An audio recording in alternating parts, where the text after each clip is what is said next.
Always true. We ask the questions. What is needed in the world? Is that going to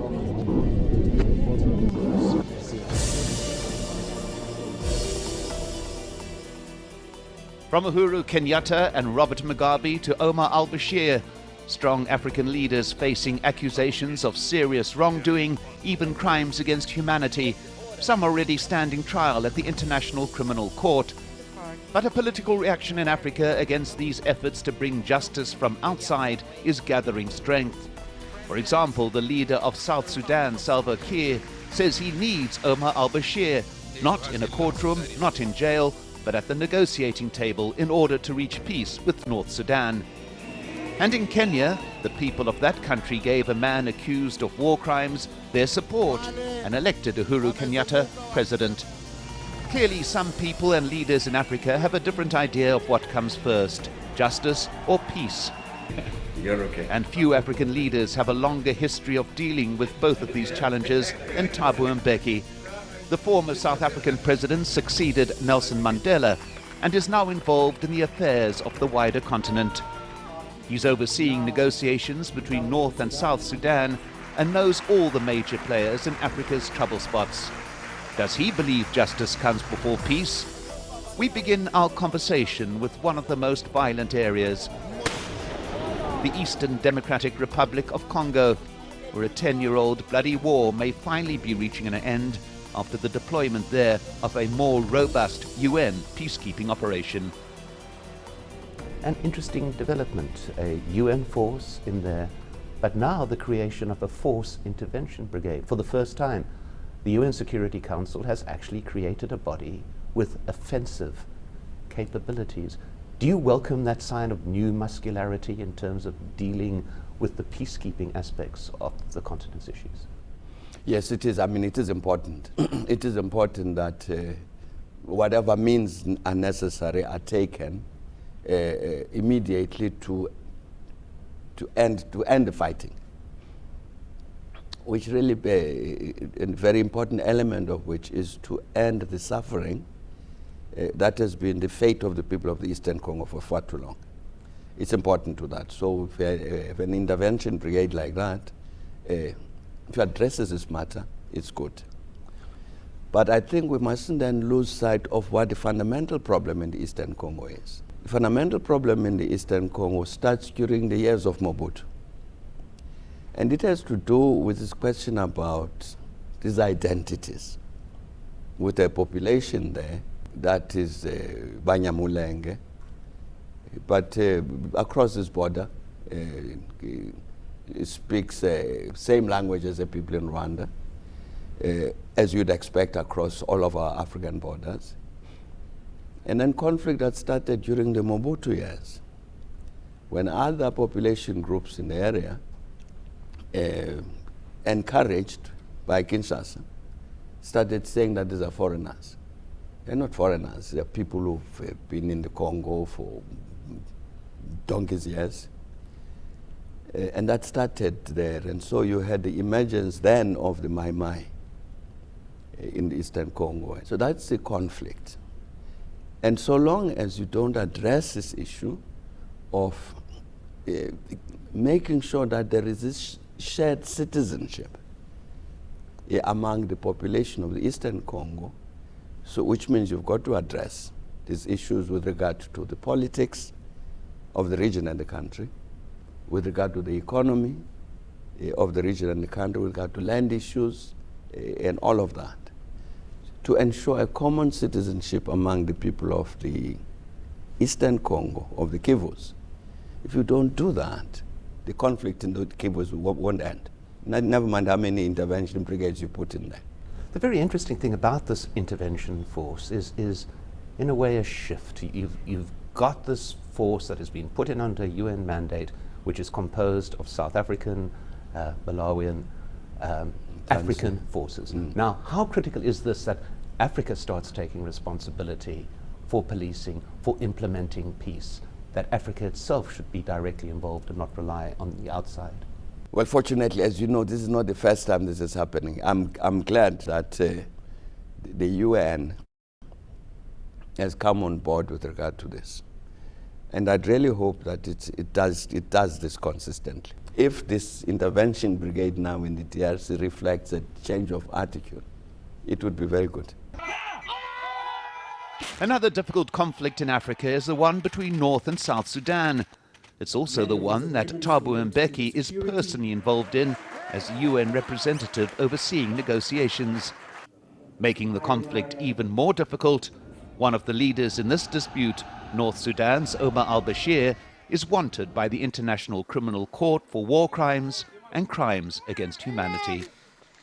One of the people with whom you've been negotiating a deal in Sudan is facing charges before that court. A newly elected Kenyan president is facing charges. Is this a problem with African leadership, or is it a focus from the outside that is not really based on level playing fields in a way that African leaders are fair game, it would appear, for international criminal procedures? What do you think lies behind it? These charges against people, whether it's President Bashir in Sudan or Uhuru Kenyatta in Kenya and so on, they arise in situations of conflict. Now, the first response, our first response as Africans, is that, look, here Africans were dying. We need to end this conflict. So we intervene and say, let's end the conflict. The conflict in Liberia, to negotiate that transition and get everything to agree, we had to talk to Charles Taylor to say, look, we are going to take you away. Please agree to step down, and we'll take you out of Liberia. Fortunately, Nigeria agreed to host him. So you'll go there. And when the situation in Liberia has settled down, sure, you can talk to the government and come back and all of that. Because our first task was to stop the killing of the Africans. Now, the challenge that arises is when somebody then says, no, but the issue of justice trumps the issue of peace. If you talk to the South Sudanese, President Salva Kiir of South Sudan, and ask him, should President Bashir be transported to The Hague? He will say no. He says, because I need him for the peace that we're trying to make here. But there's somebody else, I'm saying from outside, who says, no, justice is more important than the peace that you are after. Now you can imagine what would have happened in our case in South Africa. If the International Court of Justice, the International Criminal Court, was there in 1994 and so on, and somebody said, arrest de Klerk and take him to The Hague, we would have refused. We would have said no. Because what we need to do is to end apartheid, and we need President de Klerk here to lead this white population here into the settlement, into the democratic settlement, and we would never have agreed that justice must trump this, though we were saying, yes, indeed, apartheid was a crime against humanity. Sure, it was a crime against humanity. But we can deal with this matter of justice differently.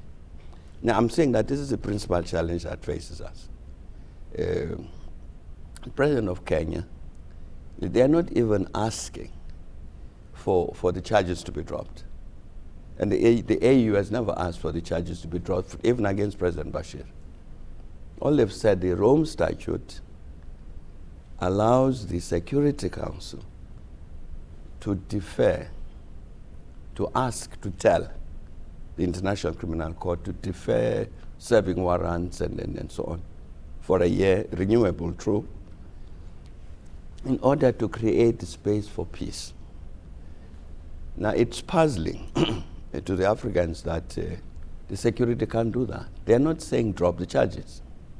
It gets puzzling to the Africans why this is not being done, because as the Africans see the immediate challenge, they say, but we need these people to make peace now. so that we stop Africans being killed. Sure, keep your warrants, keep your charges. This matter will settle down, and then you can serve your warrants. Why is the Security Council not listening? And this is a challenge. I mean, another issue with it, which you had to deal in recent years, that of Zimbabwe. You were the point person for discussions, for ways in which to forge some kind of settlement agreement within Zimbabwe. To do so, you had to speak to Robert Mugabe as one of the players. Sure. Yet you came under intense criticism from the international community for that engagement. Do you resent that in a way, that kind of blindness that says you cannot speak to those that we do not like? Well, it is irritating. Well, it was, but we understood it, because what basically the problem was we were speaking from different positions. What we were saying was that yes, indeed, there are many major problems in Zimbabwe which have to be solved. Political problems, economic problems, and all of these things. But that critically, to find permanent and lasting solutions, you needed the Zimbabweans to engage one another. But there were other people who were saying, no, yes, indeed, there are political problems, there are economic problems. The best way to solve them is regime change. So Mugabe must go. This was the difference. So they say Mugabe must go. We say, but Mugabe is part of the solution to this problem. So you have these two different positions that were being taken. So there is a retired chief of the British Armed Forces, and said that he had to withstand pressure from the then Prime Minister of the United Kingdom, Tony Blair.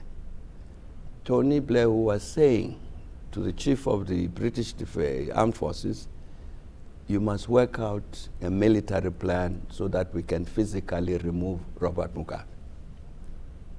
We knew that because we had come under the same pressure that we need to cooperate in some scheme. It was a regime change scheme, even to the point of using military force. And we're saying no. You see, because you're coming from London. I don't like Robert Mugabe for whatever reason. The people in London don't like him. And we're going to remove him, and therefore it means we are going to put somebody else in his place. Why does it become a British responsibility to decide who leads the people of Zimbabwe? So we're saying no.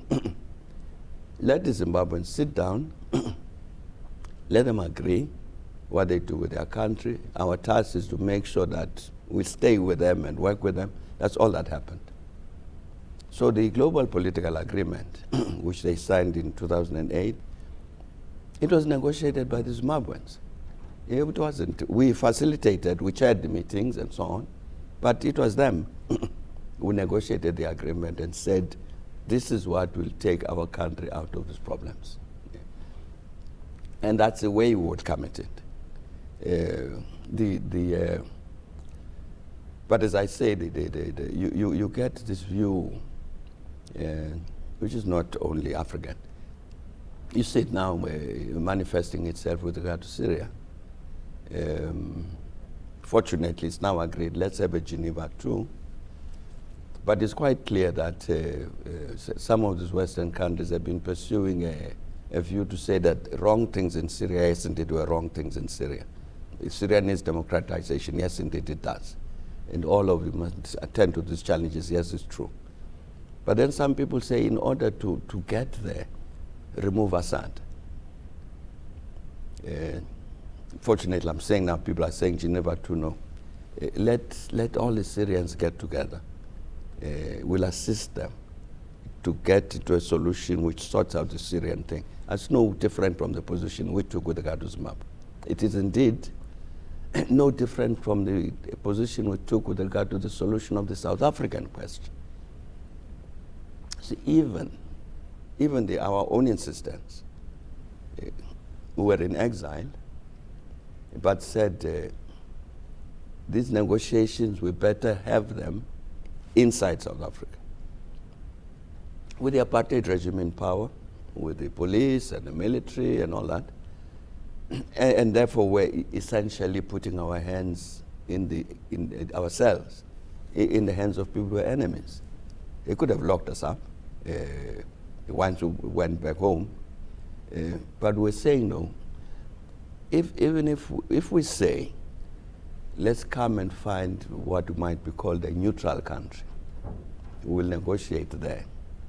We're saying that it would be inevitable that that country, the host country, would inevitably begin to say, well, why don't you do this? What about this? And so on. In the end, you'd produce a solution which is not South African, which the South Africans don't own. And then when there's a crisis in the course of the implementation of this, the South Africans will say it was not our thing in the first place. That we must avoid this. Let the Zimbabweans sort out their problem, get an agreement, and let the Syrians do the same thing. There were wrong things in both countries, without doubt, and things that needed to be corrected. But the root of you solve these kinds of problems by regime change, I don't think it's necessarily the correct route. Some have described South Africa as providing a template for dealing with deep-seated conflict. Thabo Mbeki played a central role in the negotiations with the white regime, which he says helped avert a racial war. But the country is still facing a central challenge common to the continent: how to build on democracy. Do you see it now, more than 20 years on since the advent of democracy in South Africa? Do you think that that template remains valid in terms of the process itself as it stands now? I think it was correct for the South Africans.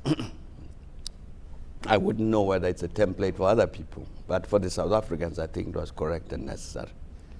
The alternative to it was a protracted war, which really could have turned very, very nasty into a racial war, an intertribal war, and so on. The intervention and the manner in which it was done, I think, was correct and good for the South Africans.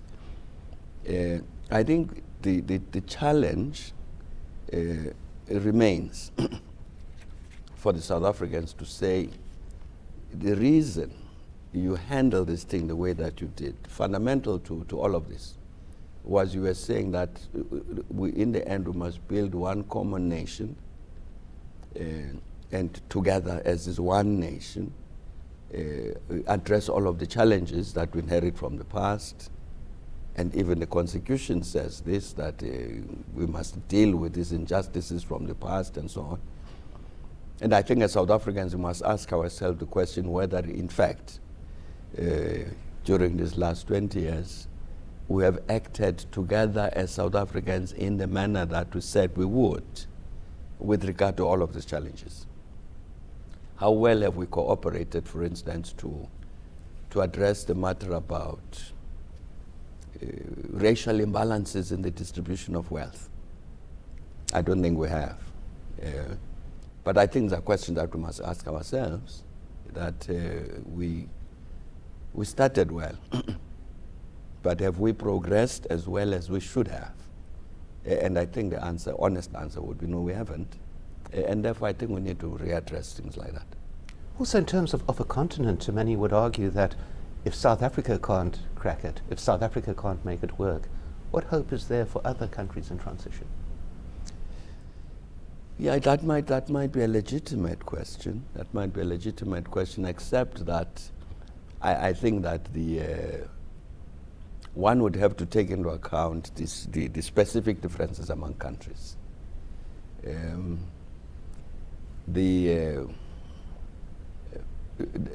Well, except for the Portuguese colonies, there's no country on the continent which had a history of colonial occupation as long as South Africa did, with entrenched outcomes of the kind that that whole system, colonialism and apartheid in South Africa did, represented.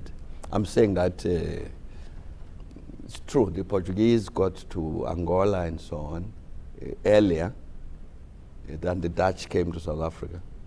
But the impact of the Portuguese was by no means as comparable to the impact of the European colonization of South Africa.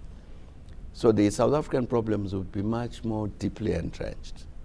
That's why I'm saying that we'd have to pay attention to the particularities of each country. The South African problems would be more deeply entrenched, and in principle, certainly theoretically, more difficult to solve. But I think if we attend to the specifics in each of these countries, you had this terrible genocide in Rwanda. But if you look at the manner in which Rwanda is developing in attending to this matter about the integration of the Rwandese population, Hutu, Tutsi, and then all that, I think they're making very good progress. They might be making better progress than the South Africans are in terms of the same issues. But again, it would be because, in part, despite the horror of that genocide, that perhaps the socio-economic manifestation of this phenomenon in Rwanda was not as deeply entrenched as it would have been in South Africa. So I think any failure by South Africa in regard to these things, I don't think should translate into, therefore, Africa will fail. I think that would not be correct. Finally, Mr. Mbeki, 3 decades ago, I remember talking to you in Lusaka. You were in exile, operating as the person for the African National Congress. At that time, you were talking about the African Renaissance. At that time, despite the fact that you were in exile, so many people were in prison within South Africa, you were absolutely adamant that the 21st century was going to be an African one. Do you think that is happening? I think the first steps, we have taken the first steps towards that. I think that as we take greater responsibility for this matter about peace and stability on our continent, in all its elements, as I'm saying, understanding that you have to say, what are the things that make for peace? It's not just an end to the shooting. You've got to address this matter about the exercise of political power. The issue of democracy is critical to the issue of peace.